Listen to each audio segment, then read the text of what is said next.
Hey guys, it's Keep On with Kingdom Builders. We got a great one for you today. We got the no other than her herself, Crystal Moses. No, Crystal C. Moses. Is that correct? No, Crystal Red Cross Oh, Moses. Red Cross. Well, anyway, I got it wrong, but here we go. So I got Crystal on today because she actually used to be my virtual assistant. She's a great virtual assistant. So she's going to really tell us about being a virtual assistant. But Crystal, how do we meet? So it was about 10 years ago, literally Wow. about 10 years ago. Okay. So you and I both worked for North Carolina A&T, and I worked in human resources. And so you were getting ready to deploy, Mm. and I was assisting you with your military leave. And from there, we kind of just hit it off. You were from the Georgia area, just like myself. And it literally, one thing kind of turned into another. And I reached out to you in 2021, I Wow. think January, trying to get some work done to our home. So yeah, that's correct. So what happened, I think, was I came back from the military. I Yes. came back. I think we kind of connected because I mean at that time you did you looked out for me like even down when I was down where I was located. You looked out for me, made sure my checks were coming. Yes. That was very So important. very important. So I was thinking to myself like, man, if I ever ran a business or if I needed someone to help me in business, I would pick you because you kind of helped me in those times, especially being away from home. Right. Definitely. Um, so today, guys, we're really going to kind of talk about what she do now. She's a virtual assistant. Tell me, just talk about what a virtual assistant is. I mean, for people that really don't know, especially, I know we hear the term a lot because of COVID. You hear everybody want to be a virtual assistant, but so kind of just talk to us about it. So, a virtual assistant is someone, like it states, who virtually assists another small business owner. And so they come up with a lot of different terms. They could be an online business manager, or you can be a specialized VA. So you have some VAs that are technical, you have creative VAs, and then you have solely administrative VAs. And so for me, when I started my business, I knew that I wasn't necessarily creative and I wasn't always technical, but I had an HR background. And so I come from a lens of human resources compliance when I work with other small business owners. Now that's, I mean, so you a double threat. Well, Pretty, something like some, that. right, right, Something right. like that. What are some of the challenges that you see, like being a virtual assistant, especially in this climate? The biggest thing is when you're working with clients, it's always very sensitive Mm. because you're coming into their business unknown sometimes, and they have been doing their business themselves. A lot of times you're working with solopreneurs, and so it's difficult for them to adapt to the change of someone coming in and saying, hey, this is how you could be more efficient. Maybe we should try a new process, or what I think you're doing isn't going to work for your client base. Let's try something new. And so relinquishing that control is very, very difficult for most business owners because that's their baby. And being a parent, I understand. I would not relinquish my baby to someone who I don't know and who I don't trust. And so it's very big for virtual assistants to build a relationship and build rapport with their potential client because it helps with managing them. So that's a great segue. If you think about it, with Kingdom Builders, I did all the work myself, even before. Yes. Right. So I guess before you even came in, and when you came in, you knew that I did all this work myself. So kind of talk about like what you saw. I know in the beginning, I know you saw me just go go go go go, without even really having a structure or even having that assistant with me to kind of take some of those tasks off my hand. How did you help with that? So it's a simple methodology. You go in, you assess, you figure out what the actual problem is if the client doesn't know, and then once you identify the problem, you work to solve it. And so initially, when I started working with Kingdom Builders, the first thing I saw was follow up. anything that you do in business, you have to be able to follow up with your clients. And so I knew that that was a struggle point because it was only you doing everything. So I knew it was falling off, and it was an area where I can get in immediately and help build some rapport so that it stabilizes your business. Once you've gotten a follow up down, it's really honing in on processes. Is there a repeatable process? You don't want to create a business where you're creating a job for yourself, but you're actually creating something where if you step away, someone else can come in and it will run without you having to touch every physical aspect of it.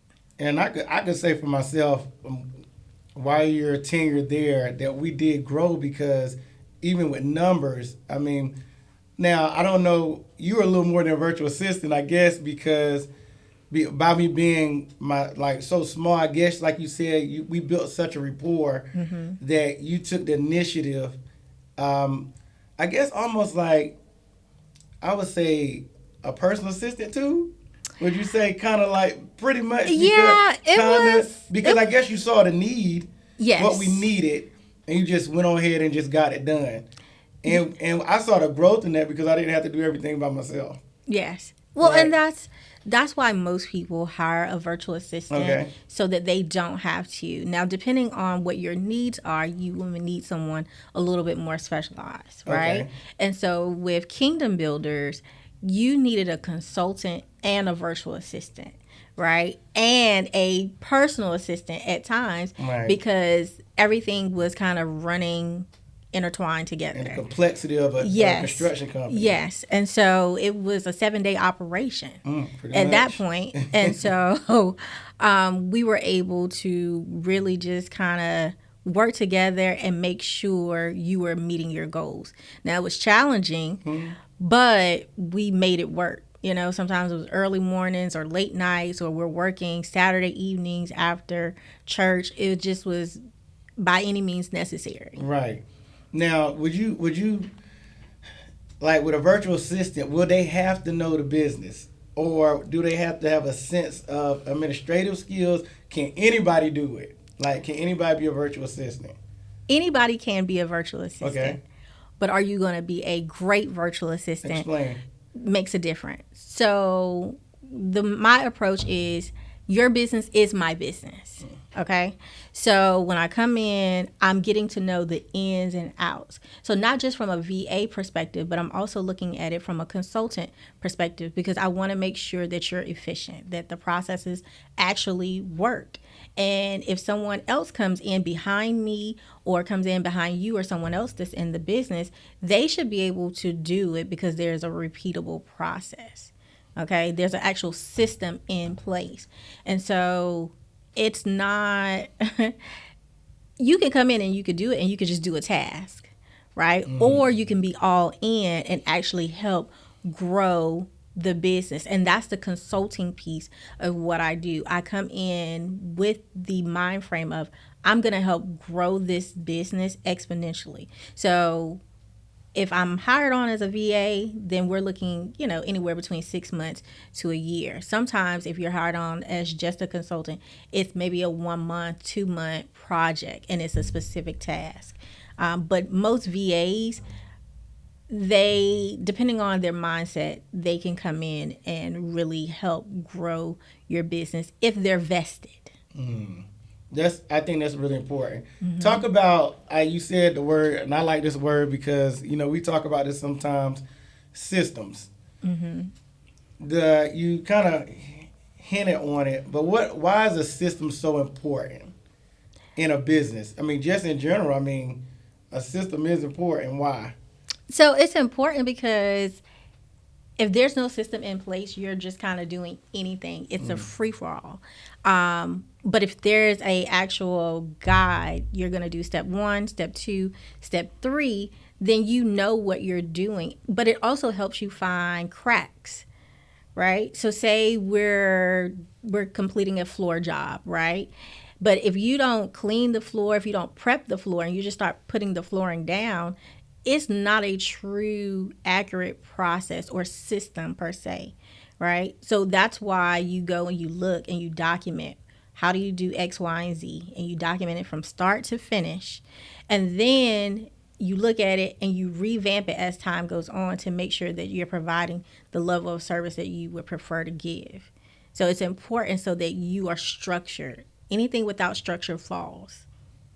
No, I agree with you 100%. I mean, like I said in the beginning, we didn't have any structures, so I mean, I was just running like a chicken with my head cut off, just go, go, go, go, go. But like when you really came on, it really showed me that systems were important, and having another person there kind of took the load off because you know yourself in business, having an assistant or admin to help you take that load off is very important because you're out there, I call in the weeds in the grind, and you still need somebody on the high level assisting you on that day-to-day task and things that really need to get done. How many years have you been doing now? You've been doing virtual assisting. So I have been doing it 2 years and 6 months. Okay. But you've been doing HR, because I don't want people to get it twisted, just saying you've been in business. For 2 years and 6 months. How did you go in business? Like, what gave you that to go in business for yourself? So I've always wanted to have my own business. Okay. I just didn't know how it manifests. How would it manifest in reality? And so talking to you that January, I realized I was like, hey, he needs some help. Like, Right. if he's doing this and he's successful, but I can visually see the cracks in it, and I'm not even in the organization, there has to be other people like you. And so from there, I was doing research. I was like, okay, I know a lot of people have started businesses during the pandemic. I can serve people, which is something that I love to do. I can still do the HR piece of it because that's been embedded in me. And I can actually make a livable wage for my family. And so, truthfully, you were like my guinea pig. Like, I could see how the business runs, figure out what would work best for me, and provide a good service and help you out. So I know you worked at the university, and what helped you to make that leap of faith? Like, I'm just gonna go all in with being a virtual assistant. Like, I'm just gonna leave my 9 to 5 because think about it now, and like I said, in this climate, a lot of people might get scared right now. They got a passion or something inside they want to do, but they're like, I don't know if I want to do it. And you been in that position before. You had a 9 to 5, but you just went all in and were like, hey, I'm going all the way in. I'm dropping my 9 to 5, and I'm going into business as a virtual assistant full time. How was it? What made you really get that leap of faith? And are you going back to your 9 to 5? Well, that was a very loaded question. Honestly, I did it scared. I didn't know what would actually transpire. I knew I had an opportunity. And I realized that if I did not jump on that opportunity then, I may not get it again. And I knew that I wanted to be home. I had just had my baby, and she wasn't even honestly a year old yet. And so I said, I'm going to do this. I'm going to stay home with my child. I'm going to start this business, and God will see me through. And so through faith and prayer and the opportunity, I just did it. And so if anybody is thinking about it, they have an idea, they have a passion or a vision, I would always tell them, follow your heart, just do it. And who cares if you fail? Like, there's things that I've done in my business where I was like, oh, I could have did better. But if I would have never tried it, I would have never known that it wouldn't have worked. But what happens when it does work, right? And so just take the leap of faith. If you got a support system, and even if you don't have a support system, you got God, do it, and do it scared.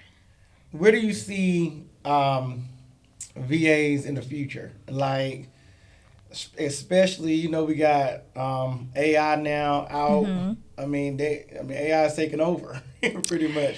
But I mean, do we still need that human virtual assistant? I mean, because now people, I mean, think about it. AI, you can get AI to do a lot of things, but Mm-hmm. what can you not get AI to do? You know, so talk to us about that. So AI does not have tone. Mm.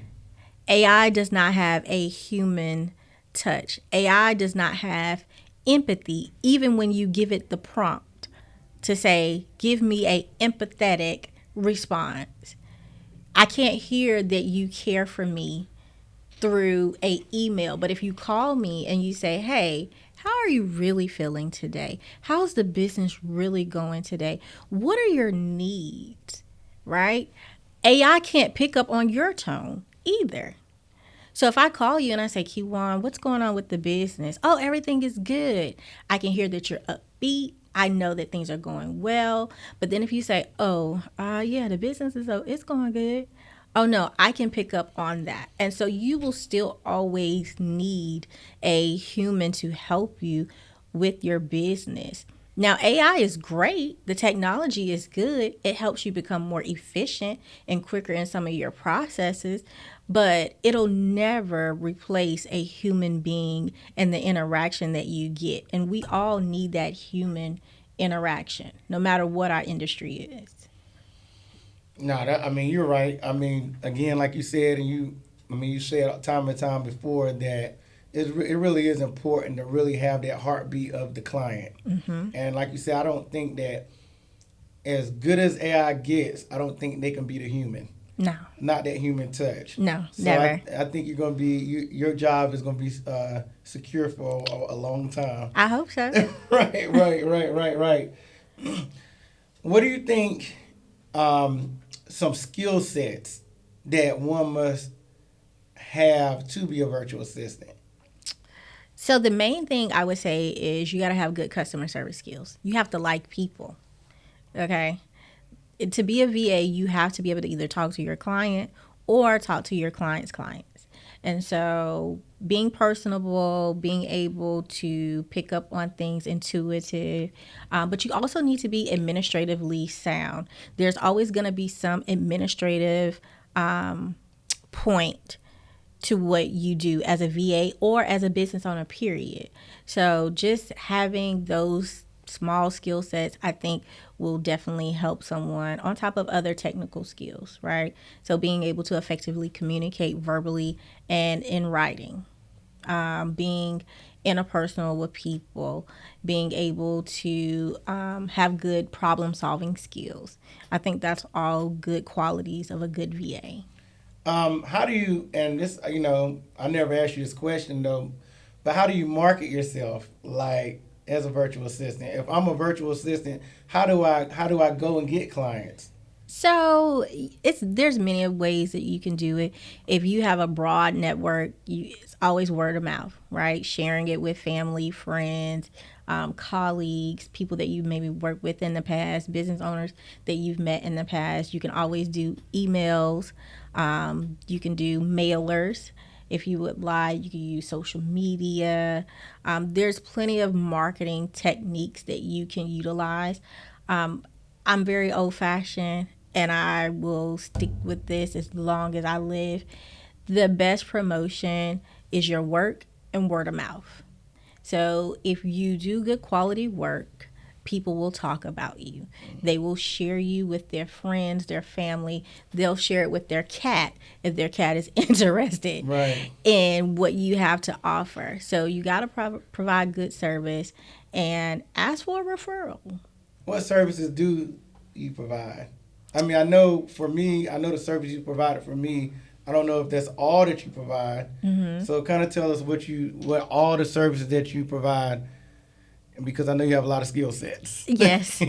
So I do HR consulting or business consulting with other small business owners. We do. Do they have to be a small business owner? They don't. Okay. They don't. I just want to put that out there because you never know if it's a bigger client. Mm-hmm. Can you handle the big client? Can you handle Fortune 500 client? Yes. To the one client like I was once before, you know. Yes. So we not only just work with small business owners, but we work with other larger businesses. So, like you said, if you're a Fortune 500 company, we can work with you. So, I have people on staff, but I also have contracted consultants that work with me on larger projects. So, if it's not something that I can handle by myself, there's a network of people that I work with, and they have other skill sets outside of what I do to be able to provide to our clients.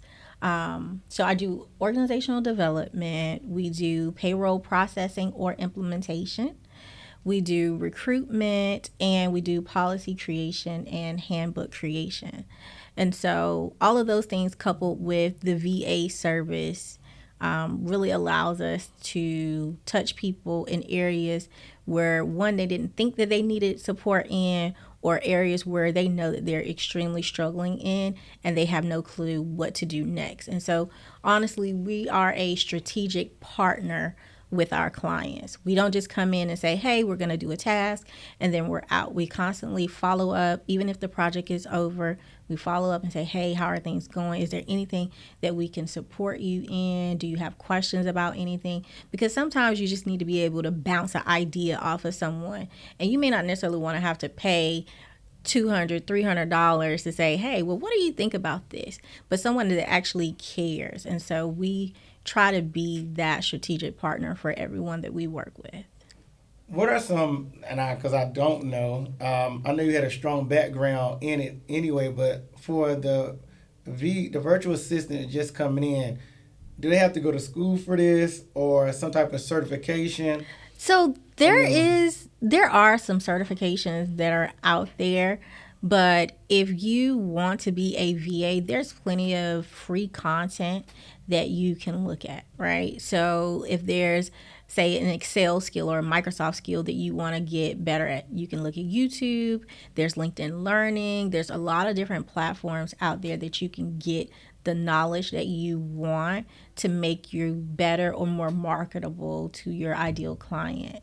Um, it's just all in what you want to do. Like I said, you can come off the street, but you got to have a passion for people. You got to like people. If you don't like people, I would recommend do not do not start a VA business, because we are people centered.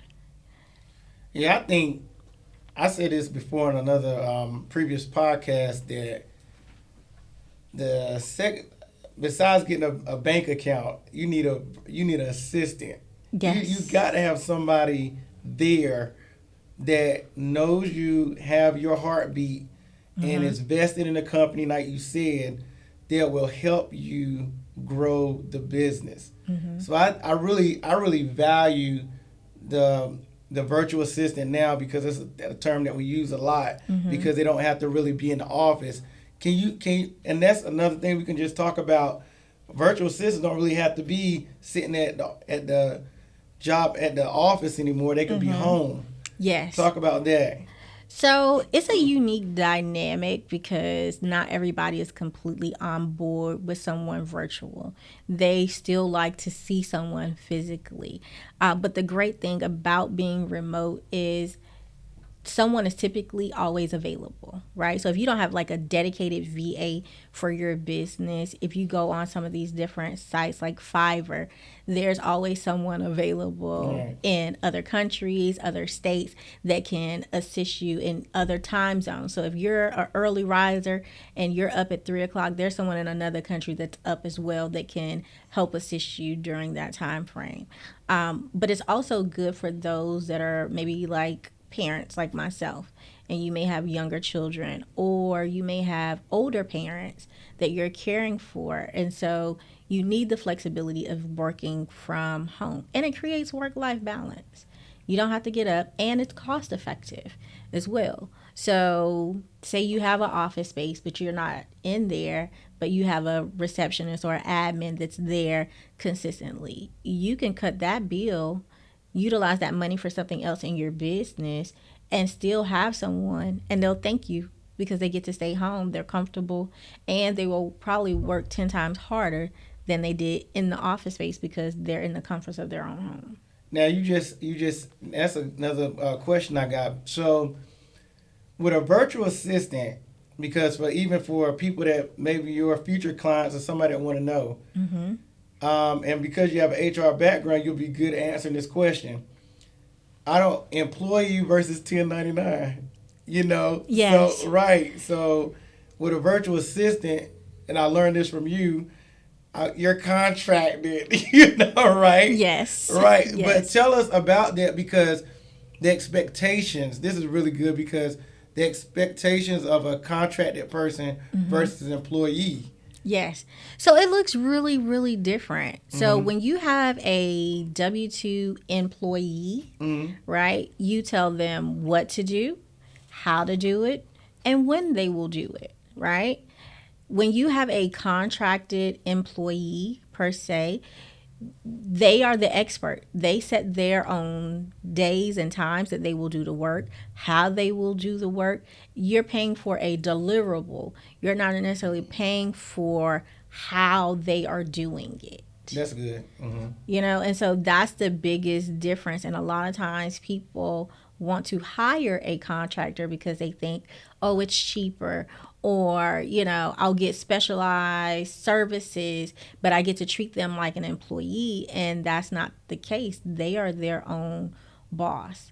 And so they are providing you with something that you cannot do or not willing to do in that time frame that they're giving it to you. So they don't have to. You don't. Do we with a contractor? You don't have to provide insurance and stuff like that. No, Okay. no, Okay. no.